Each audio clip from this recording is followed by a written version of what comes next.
In the mist-wrapped ridges of Jiangxi, where the sky kisses stone and silence reigns over valleys that once thundered with life, a sound broke through the stillness.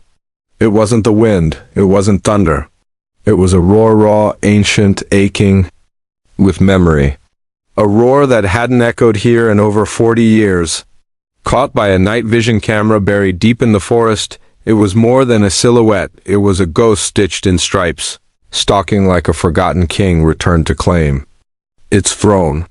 That shape moving between the trees wasn't supposed to exist. It was myth wrapped in muscle. A South China tiger thought extinct, now alive, but how? The answer wasn't hiding in these woods. It was thousands of kilometers away, across oceans, and deserts in the wild heart of Africa. This wasn't just a survival story. It was a rebirth. A resurrection made possible not by chance, but by science, courage, and something even deeper, humanity's unspoken bond with the wild. This is a story where the line between miracle and mission blurs, where nature doesn't just return it, remembers, because every soul of the forest echoes one question: when we destroy something, do we have the heart to bring it back? The righteous care for the needs of their animals, but the kindest acts of the wicked are cruel. This isn't your average wildlife tale. This is the chronicle of one of the boldest biological resurrections in history. Where others saw extinction as an end, a few visionary scientists saw it as a challenge. What followed was a series of experiments that sounded more like Hollywood plots than scientific protocols. Imagine this: tigers flown across continents like royal passengers, GPS collars blinking over sunburned savannas, computers matching genes like dating apps, and the ghosts of once majestic predators learning, step by trembling step, how to kill again. This wasn't cloning. This was restoration. A plan so ambitious, it could only be called madness, until it worked. To understand its magnitude, we must travel back in time to the fall of 1987, when a solitary hunter froze mid-step in the Guangdong Mountains. A roar rolled through the air, thunderous and lonely before fading into mist. He didn't know it then, but he had just heard the final wild cry of a South China tiger. That roar was not just sound, it was the closing note of an era, an entire species fell into silence. Ask the beasts, and they will teach you, and the birds of the sky, and they will tell you. No one could have known what that silence would mean. For years after that final roar, search teams combed the hills, strung up cameras, interviewed elders. Nothing. The South China tiger had become a phantom spoken of in whispers, remembered in faded photographs but never seen again. The mountains grew quiet, but silence doesn't mean absence. And absence doesn't mean surrender. Because in the early 2000s, geneticists cracked the tiger's DNA. What they found was astonishing. This tiger wasn't just another big cat, it was the original. The ancestor of all Asian tigers, the blueprint. In its blood was history, in its code the secrets of evolution. These weren't just animals, they were archivists of creation, walking through time on silent pause, and once they ruled. These, mountain kings shaped ecosystems from Guangxi's forest to Sichuan's bamboo jungles. They controlled populations, balanced nature, even pandas were once prey to their ancestors. But kings fell, and when the empire of the wild collapsed under machines, concrete, and human hunger, these rulers lost their crowns. For every beast of the forest is mine, and the cattle on 1,000 hills. By 1990, not a single South China tiger walked free. The species was declared functionally extinct, a scientific way of saying it's over. But tucked away in zoos, behind bars and under lights, 50 striped hearts still beat. Descendants of the last wild tigers, captured in the 1950s and 60s, genetically precious yet painfully broken. Their DNA held hope, but their spirits? Caged. Generations had passed without hunting, without fear, without wildness. They had become caricatures of their ancestors, big, beautiful, but empty-eyed. Attempts to release them failed. They couldn't catch rabbits. They feared rain. They cried like kittens when bats flew overhead. They were tigers in image only, with China in a moment of breathtaking defiance. refused to give up. In 2000, it launched Tiger Rescue Program No. 1, not just to preserve a species, but to rebuild it from memory. He makes grass grow for the cattle and plants for people to cultivate, bringing forth food from the earth. No one had ever returned a large predator to the wild once its instincts had died, but they were about to try. Releasing tigers in China wasn't an option. The land was dangerous, poachers waited in shadows, and prey was scarce. So they looked beyond Asia, beyond the ordinary. They looked to Africa, a continent where the circle of life still roared.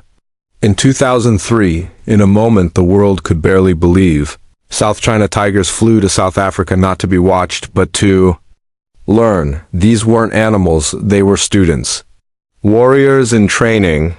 Each tiger traveled like royalty, air-conditioned crates, heart monitors, sedation kits, and ice-packed cargo bays, and their new school?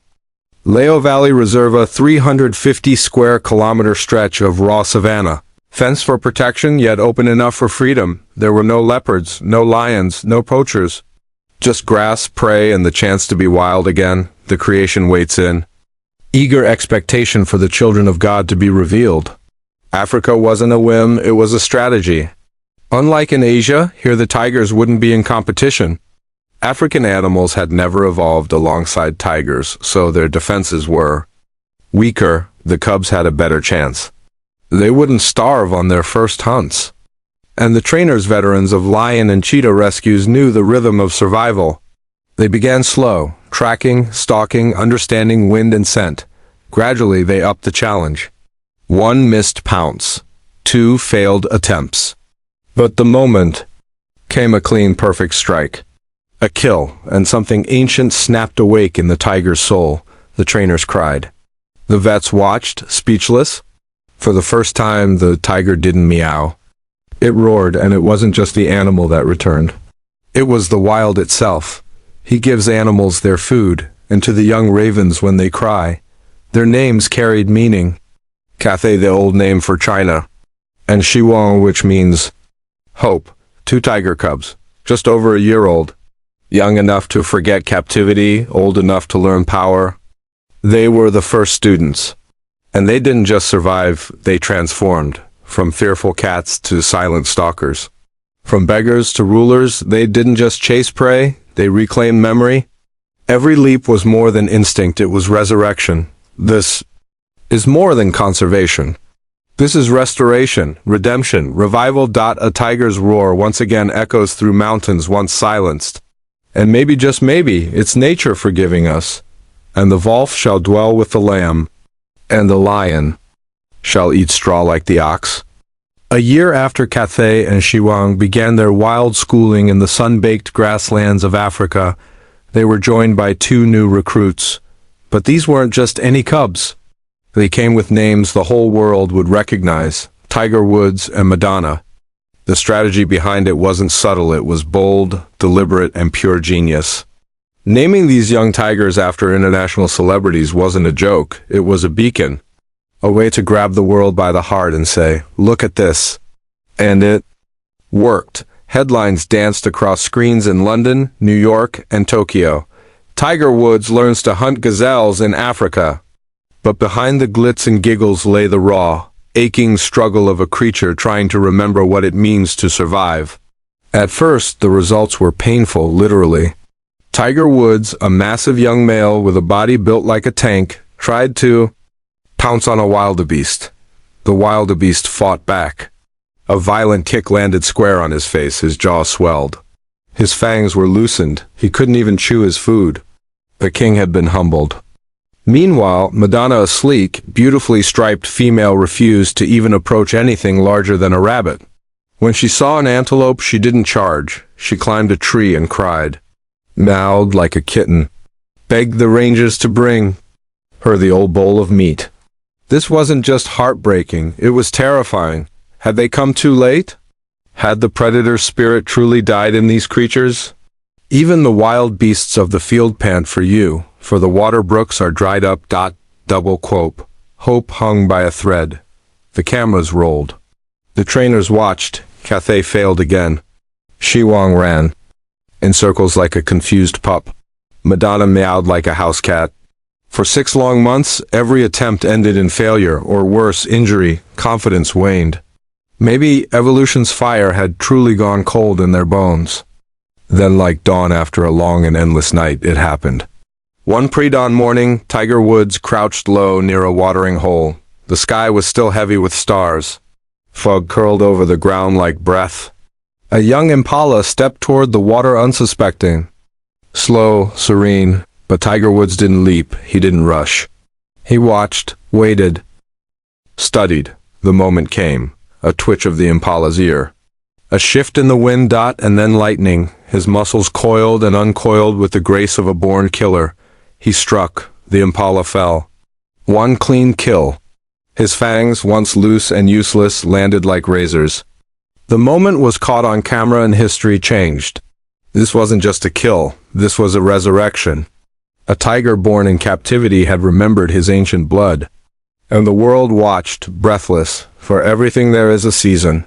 Time to be born and a time to rise again. While Tiger Woods became the symbol of transformation, it was Madonna who would soon become the legend. Once a timid, tree-hugging escape artist, she evolved into something else, something breathtaking. And she did it not by brute strength, but by brilliance. Cameras one morning captured her chasing a herd of antelope not randomly, but tactically. She drove them, not toward open ground, but straight into a swampy bend in a river, where their speed failed them. One by one, they stumbled, as she struck. This wasn't luck. This was strategy. A behavior not taught by humans or inherited from captive instincts. She had watched, learned, and calculated. Lions and leopards hadn't shown her, the land had, and she listened. As dusk fell that day, she hunted again, this time during twilight. When African antelope are most vulnerable, she had adapted. She had become, who teaches us more than the beasts of the earth, and makes us wiser than the birds of the sky? In just a few months, the change was astonishing. Xi Wang began using mimicry, imitating prey sounds to lure animals in, a tactic seen only in elite predators. Cathay honed his senses so sharply he could hunt in total darkness, guided only by scent and sound. Tiger Woods and Madonna didn't just survive, they thrived. And soon they did something no one dared to hope for. They created life, cubs, born not in a cage, not next to steel bars and concrete, but in the tall golden grass of Africa. And these cubs? They didn't meow, they didn't beg, they bit. They ran, they hunted. Their toys weren't rubber, they were bones. Their teachers weren't zookeepers, they were mothers, fierce and proud. They weren't trained to be wild, they were born wild.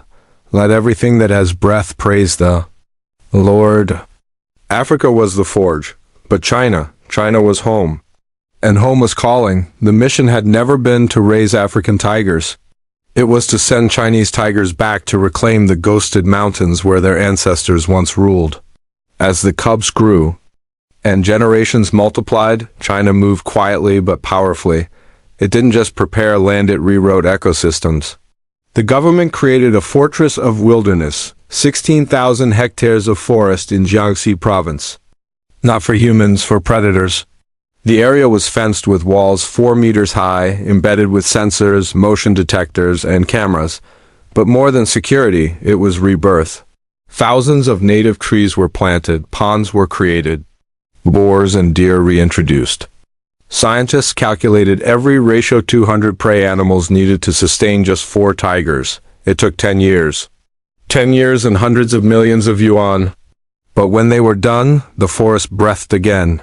The land will yield its harvest, and God, our God, will bless us. But restoring land was only half the story. The other half, people. Hundreds of villages bordered the future tiger kingdom. Generations had grown up fearing tigers. So the project took on something even harder than training predators. It had to change hearts. Education campaigns flooded the area, classes in schools, posters in temples, town hall meetings. They explained why saving the tiger was saving China's soul. Farmers received compensation plans. Emergency teams were created. Radios were distributed. Safety training was conducted. It wasn't just about fences, it was about faith, and slowly, it worked.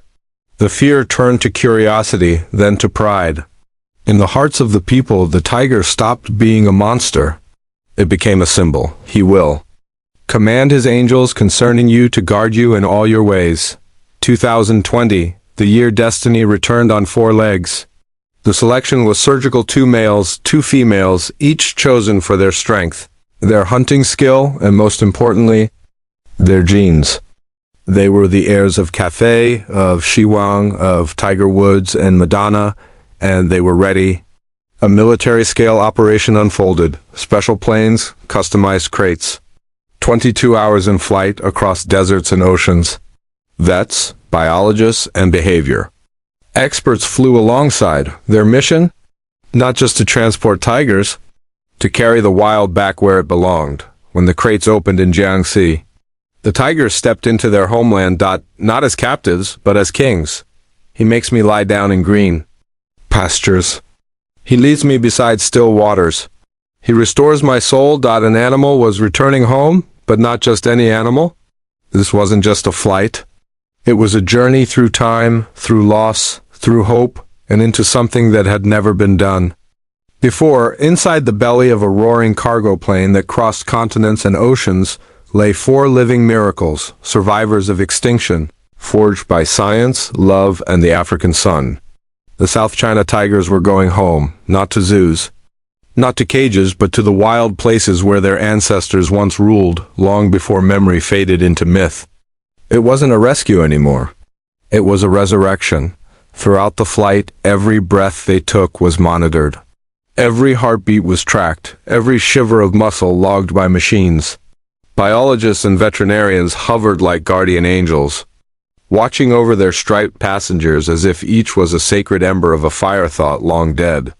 The plane's interior wasn't just a transport hub, it was a floating ICU, a sanctuary of science, a womb in which the new future of wild China lay curled and dreaming. The tigers were sedated just enough to keep them calm, not fully asleep, not fully awake, floating between 2 worlds.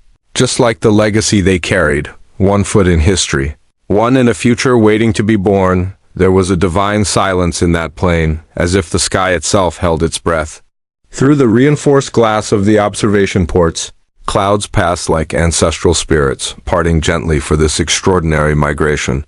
Somewhere over Central Asia, a biologist named Huang whispered a quiet prayer, not out of religion, but out of reverence. Let them thrive, let them remember. Let the mountains welcome their kings. And as if hearing the words, Dylan, the largest male, stirred in his crate, a low, muffled growl rumbling from his chest like thunder echoing through ancient valleys. This was no ordinary animal rescue. It was the climax of one of the greatest animal survival stories in human history, and it carried every emotion the world could feel: survival, hope, redemption, and the unspoken bond between humankind and the creatures we almost lost forever. This wasn't just science. It was poetry in motion. Each tiger traveled in a climate-controlled crate, custom-engineered to maintain the perfect temperature and humidity for a big cat acclimated to the African savanna, but born of Chinese blood. Air purification systems. Recycled fresh oxygen through filters designed for jungle air. Built-in ocean detectors ensured their movements wouldn't go unnoticed, and every crate was monitored by high-resolution thermal cameras beaming live feeds to tablets held in anxious human hands. Some of those hands were trembling, not from fear, but from the overwhelming weight of history.